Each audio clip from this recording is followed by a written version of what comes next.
We are Sue and Jim Deuchars, neuroscientists from the Faculty of Biological Science at the University of Leeds.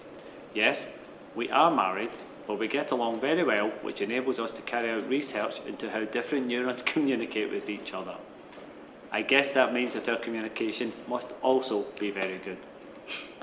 In this session, we'll examine how one nerve cell or neuron communicates with either another neuron or indeed a muscle cell. Communication between cells like this is the basis for everything that goes on in the nervous system, and, as we shall see, also allows signals from your nervous system to be carried to muscles to enable you to move. This follows on from sessions on the resting potential and the action potential, so it might be a good idea for you to revise these sessions in conjunction with this one. The first thing we wish to do is to remind you of what a neuron looks like. As you can see in this schematic diagram, a neuron has a cell body which contains the nucleus, like many other cells. However, it is specialised as it also has processes extending from the body, called dendrites and axons. Dendrites are where a lot of the messages from other neurons are received. These messages are integrated in the cell body, and if an action potential is generated, it is transmitted along the axon to the axon terminal, which contains the chemicals known as neurotransmitters. This session will focus on these neurotransmitters and how they relay messages between cells. So let's have a closer look at how this transmission occurs between neurons. As you can see, the two neurons that are communicating with each other are close together but not actually touching. For communication to occur, the chemical or neurotransmitter has to be released from the first neuron and cross the gap or synapse to activate the second neuron. So the term synapse encompasses parts of each neuron and is used to describe the specialised area of contact between one cell and another. The presynaptic side belongs to the neuron considered to be giving out the signal, and the postsynaptic side receives this signal in the form of a neurotransmitter, which binds to specific sites. Importantly, therefore, you can see that since the neurotransmitter is only found in the presynaptic side, the message can only travel in one direction, from the presynaptic neuron to the postsynaptic one. So, synaptic transmission is generally unidirectional. Let's have a look at a real synapse in the brain. This is a synapse viewed at very high magnification, times 65,000, using an electron microscope. Because the presynaptic terminal is a very active area, it contains lots of mitochondria, which provide the energy for this activity. In the presynaptic side, you can clearly see the vesicles, the little membrane bags which contain the neurotransmitter. Between the presynaptic and postsynaptic cell, there's a very small gap, 20 nanometers wide, known as the synaptic cleft. For the signal to pass from the presynaptic to the postsynaptic cell, the neurotransmitter must cross this gap. The postsynaptic side contains specialised proteins to detect when a neurotransmitter is released. These proteins, called receptors, are concentrated in the postsynaptic density and subjunctional bodies. Just as chemical communication between neurons involves a neurotransmitter being released, so too does communication between a neuron and muscle. Here, this occurs at the neuromuscular junction, and the neurotransmitter involved is acetylcholine.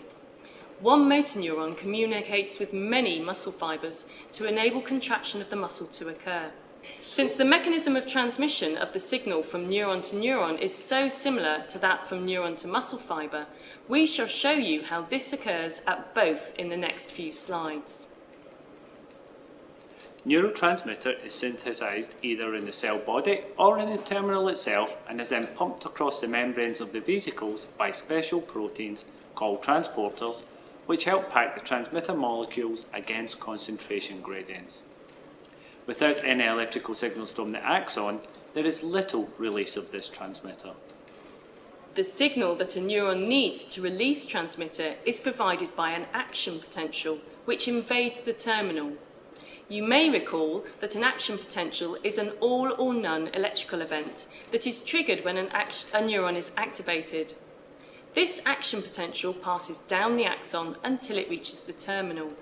When it reaches the terminal, it causes the inside of the terminal to become depolarized, that is, more positive. When the inside of the terminal becomes depolarized, some proteins in the membrane change their shape. Such proteins can be ion channels, and when they change their shape, they open and allow specific ions to pass through them. In the case of the presynaptic terminal, specific channels open to allow calcium to enter the terminal down a concentration gradient, as free calcium ions are at a higher concentration outside the cell than inside. When calcium enters the terminal, it triggers the vesicles to fuse with the presynaptic membrane. When the vesicles fuse, there is a high concentration of neurotransmitter inside the vesicle, and it therefore diffuses down its concentration gradient into the synaptic cleft. The transmitter diffuses across the synaptic cleft, where it binds to receptor proteins in the membrane of the postsynaptic cell that specifically bind that transmitter.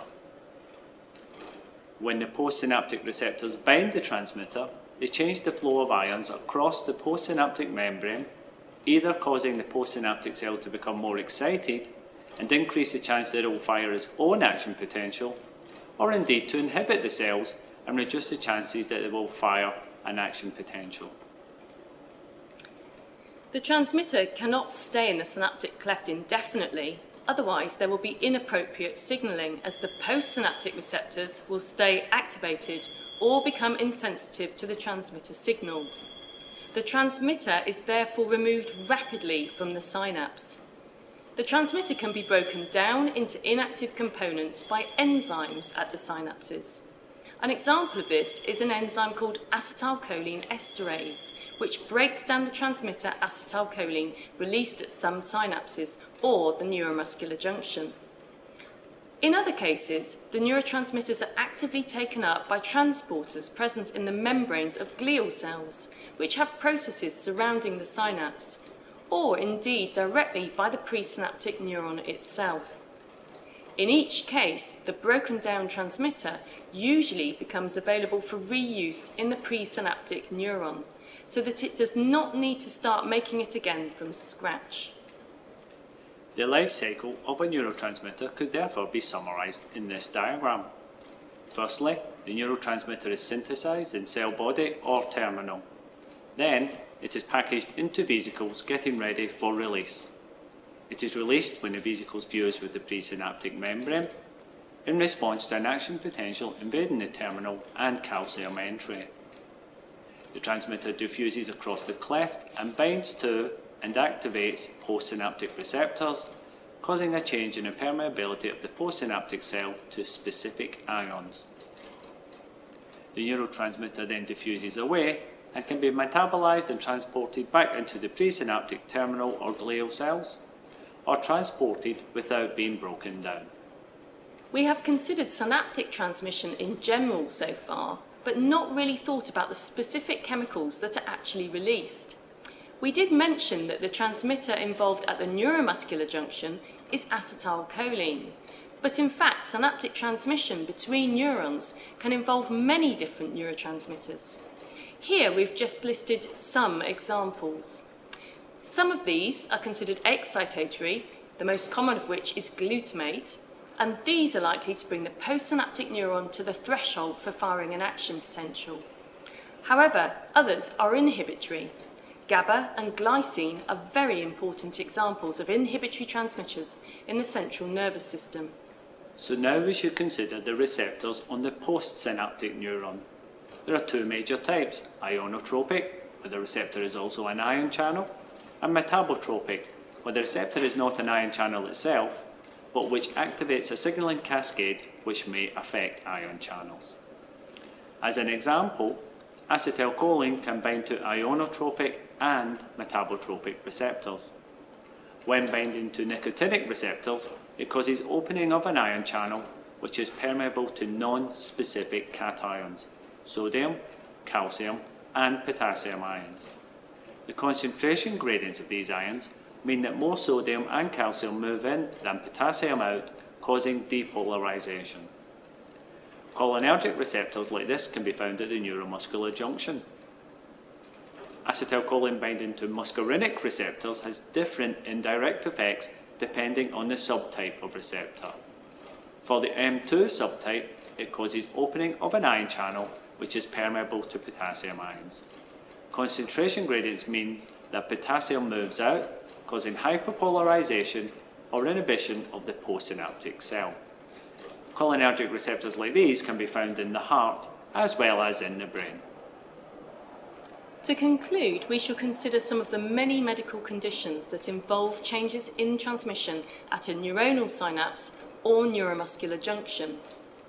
Myasthenia gravis is an autoimmune disease which affects neuromuscular transmission by blocking the acetylcholine receptors at the neuromuscular junction. This causes muscle weakness, which can result in problems with speech, facial expression, and respiration, to name a few issues. Treatment often involves giving a patient drugs which stop the breakdown of acetylcholine, so that there is more available to work at the functional receptors. Many of you will have heard of the use of Botox to get rid of wrinkles, and this works by stopping the cholinergic vesicles from fusing and thus releasing acetylcholine.